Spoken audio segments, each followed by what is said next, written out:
আৰে পিছত কিয় ঘুৰে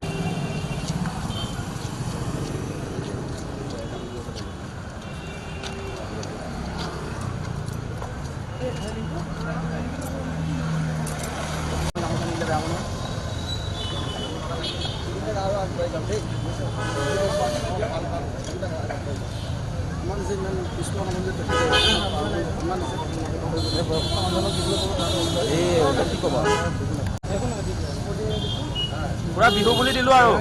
আশীৰ্বাদ কৰিব দেই জুবিনে আগবাঢ়ি যাওক দেই বুজিছে নাম কৰক ভাল লাগিছে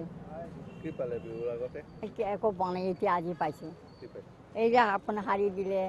খাবলৈ দিলে এই পাইছোঁ বাবা আৰু গামোচা দিলে এটা ওলাই পিন্ধাই ওলাই দিছে গলাতে এইটো পাইছোঁ সুখী আছোঁ খাবলৈ কিবা পেকেট দিলে পাইছোঁ আৰু শাৰী এখন দিলে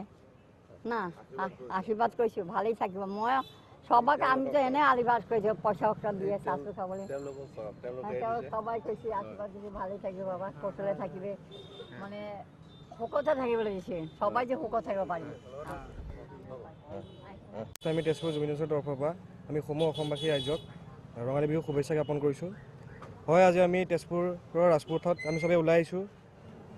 আৰ্তজনকৰ বাবে আমি যেনেকৈ সকলোৱে ৰঙালী বিহুৰ উপলক্ষে নতুন কাপোৰ সাজ কিনো তেনেদৰে আজি আমি all Assam socialist army Tezpur জুবিনিয়ানছে আৰ্তজনকৰ বাবে সহায়ৰ বাবে আমি ওলাই আহিছোঁ তেওঁলোকক আমি নতুন কাপোৰ সাজ খাদ্য পিঠা আদি দিছোঁ বিলাই দিছোঁ আৰু আশা কৰিছোঁ সকলোৱে যাতে সজাগ হওক এই প্ৰচেষ্টাত সকলো ওলাই আহে সেয়ে কামনা ৰাখিলোঁ ধন্যবাদ যুৱ সমাজক কি আহ্বান জনাব বিহুত আমি এই আহ্বান জনালোঁ যে